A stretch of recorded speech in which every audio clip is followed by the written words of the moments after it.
हमारा नमस्कार।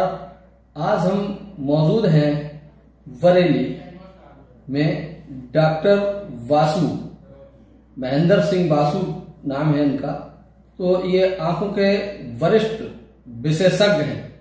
तो आज हम इनसे चर्चा करेंगे कि आखिरकार आपको देश और विदेश से भी काफी अवार्ड मिले हैं और आप यूपी रत्न भी आपको चुना गया है। इनका अपना एक मेहनत का एक जज्बा है इनके अंदर, जो इन्होंने रोशनी पैदा करने के लिए अपने काफी सारे प्रोडक्ट भी तैयार किए हैं और ये रिसर्च करते भी रहते हैं। तो आज हम डॉक्टर साहब से जानना चाहेंगे। डॉक्टर साहब, आपका समाचार भारत में बहुत बहुत स्वागत है। नमस्कार, धन्यवाद आप आए और आप हमारा इंटरव्यू ले रहे हैं। धन्यवाद।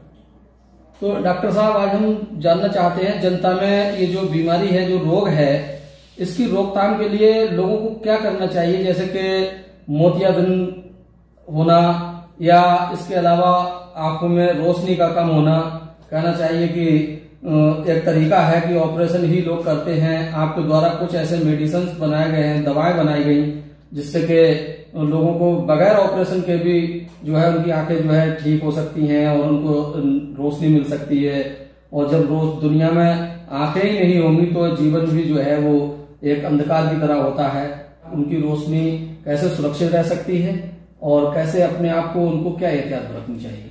ऐसा है कि एक नेचुरल प्रोसेस है कि जैसे जैसे एज बढ़ती चली जाती है पूरी बॉडी का हास होता है। इसी तरीके से आंखों में जो है विजन का लॉस होता है। उसमें मोतियाबिंद भी आता है, काला पानी भी है, diabetic retinopathy, macular degeneration, RP, retinal pigmentosa, colour blindness, ये तमाम ऐसी बीमारियां हैं रेटिना से संबंधित हैं जिनका अभी तक कोई दुनिया में इलाज नहीं है। कैटरेक्ट का अब तक जो है पूरी दुनिया में आज के दिन में भी ऑपरेशन ही रिकमेंडेड होता है, परंतु उसके अपने बहुत साइड इफेक्ट्स हैं। ड्यूरिंग ऑपरेशन ही 40 से 20-25% लोगों में रोशनी नहीं आती है। उसका कारण है कि ये इन्फेक्शन हो गया है, ऑपरेशन गलत हो गया है या और कई कारण हो सकते हैं। और जिनकी रोशनी आ भी जाती है, इसका टाइम पीरियड केवल जो है 3-4 साल 5 साल का है, एक्सेप्शन छोड़ के उसमें फिर दोबारा पेशेंट का ब्लाइंड हो जाता है। उसका सबसे बड़ा कारण जो है रेटिना का डिजेनरेट होना। जैसे हमारी बॉडी जो है डे बाय डे जो डिजेनरेट होती है, ऐसी पर्दा जो हमारा जो है कमजोर होते चला जाता है, जिसकी वजह से जो है दोबारा ऑपरेशन के बाद भी पेशेंट जो अंधा हो जाता है। तो इसको जो है अभी तक सारी दुनिया में ऑपरेशन होता है, पर तो हम आज से 40 साल पहले इसके ऊपर रिसर्च की थी हमने कि क्यों ना ऐसा काम किया जाए जिससे कि मोतियाबिंद का ऑपरेशन ना हो। क्योंकि मोतियाबिंद के अपने साइड इफेक्ट बहुत ज्यादा है। आपने सुना भी होगा, साहब कैंप हुए और 60-70 ऑपरेशन हुए, 60-70 के 70 ब्लाइंड हो गए जी। तो एक बहुत बड़ा जीवन का लॉस है पेशेंट का। तो उसके लिए हमने सोचा, तो हमने फिर इसके ऊपर रिसर्च शुरू की। फिर लगभग 10 साल तक हमने इसके ऊपर रिसर्च की जी। 10 साल तक जो है हमने इसके ऊपर जो है बहुत अध्ययन किया। सबसे बड़ी प्रॉब्लम ये थी कि हमारे आयुर्वेद में आंखों के बारे में कुछ ज्यादा जानकारी नहीं थी, इसलिए हमको और ज्यादा रिसर्च करने में दिक्कत आई। तो खैर नहीं, वो हमने चूंकि आयुर्वेद बीएमएस किया हुआ था, हमें पता था ये बातें कफज के हिसाब से कैसे कैसे कौन सी ड्रग्स ऐसी हैं जो उसको फायदा दे सकती हैं। तो उसके ऊपर हमने जब अध्ययन किया, कोशिश की, तो धीरे धीरे हमको जो इसके अंदर लाभ मिलना शुरू हुआ। तो ये जो हमने जो है हमने पहले मोतियाबिंद ठीक किया, फिर उसके बाद जो है जो रेटिना संबंधित जो बीमारियां हैं जिनको जेनेटिक्स प्रॉब्लम्स कहते हैं, बीमारियां कहते हैं, जिनका वर्ल्ड मानता है कि इनका कोई इलाज नहीं है जी। परंतु आज से 40-42 साल पहले जैसे कलर ब्लाइंडनेस है, जेनेटिक्स प्रॉब्लम है, आरपी है, डायबिटिक रेटिनोपैथी है, ऐसी बहुत सी बीमारियां, ओल्ड एज है, एक नेचुरल प्रोसेस है जिसमें रिसाइकलिंग ऑफ द सेल होता है, सेल जो डेड होते हैं, इन सबको हमने यह जिसे विजय प्राप्त पाई है और उसमें हम सबको जो है ठीक कर देते हैं। एक सबसे बड़ी लोग कहते हैं कि आयुर्वेद के रिजल्ट बहुत दिनों बाद आते हैं, इतनी तेजी से रिजल्ट नहीं आते, परंतु ये कहना गलत है। हमारी दवाई के अंदर दवा जांच करने के बाद जब हम दवा डालते हैं 5 मिनट्स के अंदर हर हालत में विजन आना शुरू हो जाता है।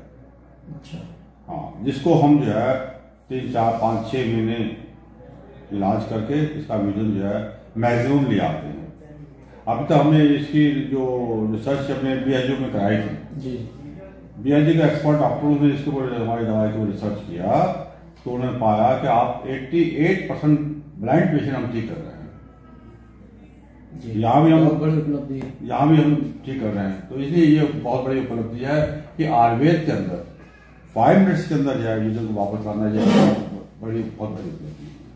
अभी जो बीएचयू में जो रिसर्च हमारी मेडिसिन के ऊपर की गई थी, जिन्होंने बताया था 88% ब्लाइंड पेशेंट भी ठीक हो रहे हैं, उन्होंने हमारी दवाई को 4 कैटेगरी में बांटा था। एक कैटेगरी वो थे जिससे कम नंबर थे, उनका चश्मा उतर गया। जिनके हाई नंबर थे उनके नंबर कम हो गए। तीसरा उनको बताया जो WHO भी मानता है कि साहब इसमें जो है सिर्फ की विजन है, तो वो एक किस्म का ब्लाइंड्स होते हैं, उनको भी जो है हमने काफी हद तक ठीक किया है। और चौथा यह है कि जो केवल हाथ की फिंगर की उंगली दिखाई देती थी, बाकी उसको नहीं दिखाई देता, चश्मा भी काम नहीं कर रहा था, उसमें भी कुछ ना कुछ इतनी रोशनी आई है कि वो कम से कम जो है अपना रोज काम कर सके। ये बीएचयू ने हमारी दवाई को रिसर्च की रिजल्ट दिया है हमको, और इसी आधार पर हमारा पेपर इंटरनेशनल पेपर भी पब्लिश हुआ है। दूसरा ये अभी मैं आपको जानकारी देना चाहूंगा कि मैं इंटरनेशनल कॉन्फ्रेंस केरला में हुई थी आज से 30-35 साल पहले जी। वहां उन्होंने मेरे को वॉच किया कि हम पेशेंट देख रहे थे, तो उन्होंने देखा कि डॉक्टर वासु का जितने पेशेंट आ रहे हैं वो बड़े खुश होकर जा रहे हैं, आज क्या है। उन्होंने सारी इंक्वायरी की, सैंपल ले गया अमेरिका। उसके बाद उन्होंने जो है वहां से 2 लोगों को भेजा मेरे पास। तो उन्होंने हमसे ये कहा कि डॉक्टर वासु हम आपके पास इसलिए आए हैं कि हम चाहते हैं कि आप हमें फार्मूला दे दीजिए, और ये चेकबुक रखी है, जितना चाहो आप भर लो, जितने डॉलर चाहते हैं आप तो ले लीजिए, हमसे हम देने को तैयार है, पर हमें फार्मूला दे दीजिए। तो मैंने उनसे कहा कि ये भारत की अमानत है, भारत का मैं नागरिक हूँ, भारत की चीज को मैं बेचता नहीं हूँ, ये मेरे भारतवासियों की चीज है, ये उन्हीं के काम आएगी। तो मैंने मना कर दिया। उसके बाद 6 महीने बाद फिर दोबारा आए, और डॉक्टर वासु जो आपने उस समय सोचा था उससे कई गुना, 4 गुना, 10 गुना, जितना भी चाहे डॉलर भर लीजिए, हम तुम्हें फार्मूला लेने ही लेना है। तो मैंने स्ट्रिक्टली मना कर दिया कि नहीं, मैं बाहर की चीज को कभी बेचता नहीं, मुझे ना आपके पैसे की जरूरत नहीं है। बोले आपको सम्मान भी बहुत देंगे। मैंने नहीं, हमें भारत जो सम्मान देगा भारत देगा ठीक है, हम इसका वो भी नहीं है, भारत सरकार दे या ना दे। दूसरा ये इंटरनेशनल कॉन्फ्रेंस मेरी काम वहाँ हुई थी दुबई में जी, वहाँ भी भेजा गया था मुझे, भारत सरकार से ही भेजा गया था। तो वहाँ के जो डिनर दिया गया, जो वहाँ के हेल्थ मिनिस्टर ने जब उनको मालूम पड़ा तो उन्होंने कहा डॉक्टर वासु आप यहाँ आ जाइए, हम आपको सारी फैसिलिटी देंगे और आपकी कोई किसी किस्म की या कोई आप दिक्कत नहीं होगी।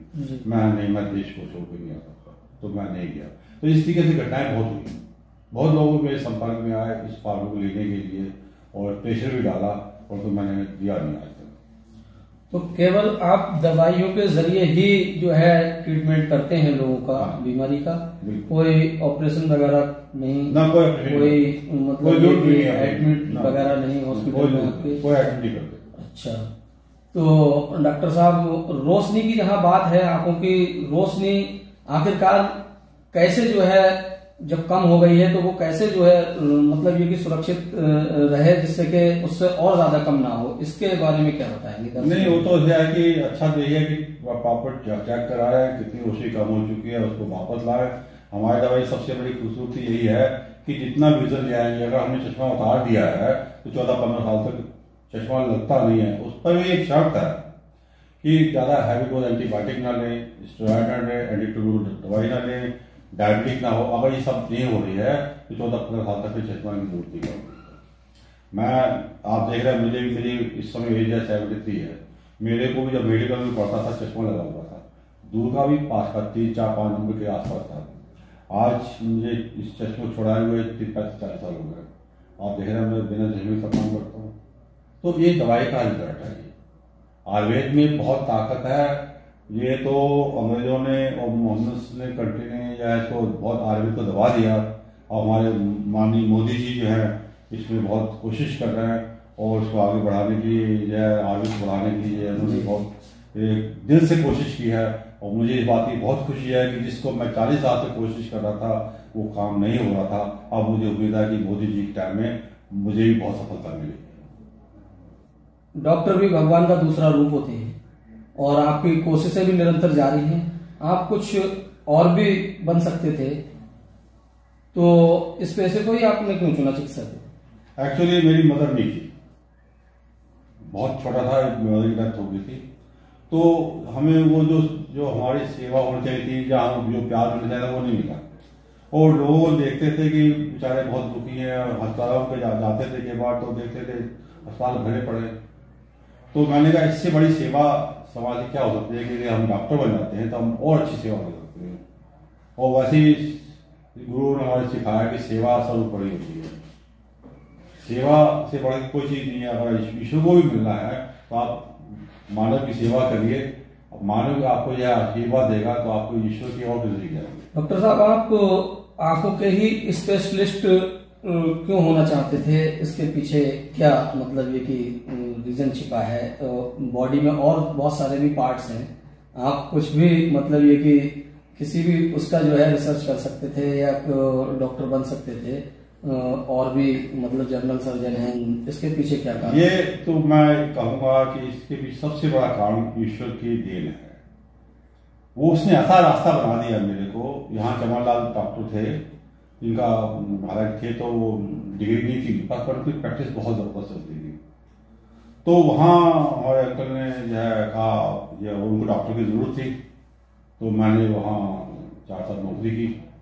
तो वहाँ चूंकि वो सारा काम आंखों का ही था, तो वहाँ से इंटरेस्ट मेरा बहुत क्रिएट हो गया, और इसलिए इंटरेस्ट क्रिएट होने पर मैंने इसको आगे चुन लिया। अच्छा डॉक्टर साहब, आपको अपने देश भारत से और विदेशी कंट्रियों से भी काफी अवार्ड मिले हैं, तो लगभग कितने अवार्ड आपको मिल चुके हैं? लगभग 300 के आसपास तो अवार्ड मुझको नेशनल इंटरनेशनल मिल चुके हैं। ये अपना में बहुत बड़ा सौभाग्य है हमारा कि ईश्वर ने जो है इतनी बड़ी, हम कल्पना भी नहीं कर सकते, अपना वो इतना कह भी नहीं सकते कि हम बहुत ज्यादा अक्लमंद हैं, और तो ईश्वर ने बहुत बड़ी हमारे मेहरबानी की है, उसने ये सब काम करा है। डॉक्टर साहब, बच्चे हों तो वो मोबाइल पे ही जो है चिपके रहते हैं, उनको मोबाइल दे दिया जाए तो सब कुछ ठीक है, तो इससे भी क्या नजर का कोई वास्ता रहता है क्या, बड़े हो या बच्चे हो? एक्चुअली देखा जाए कि आजकल इतनी व्यस्तता बढ़ चुकी है, बच्चे रोते हैं, चिल्लाते हैं, माँ बाप भी कहते हैं यार जान छुड़ाओ, दो मोबाइल।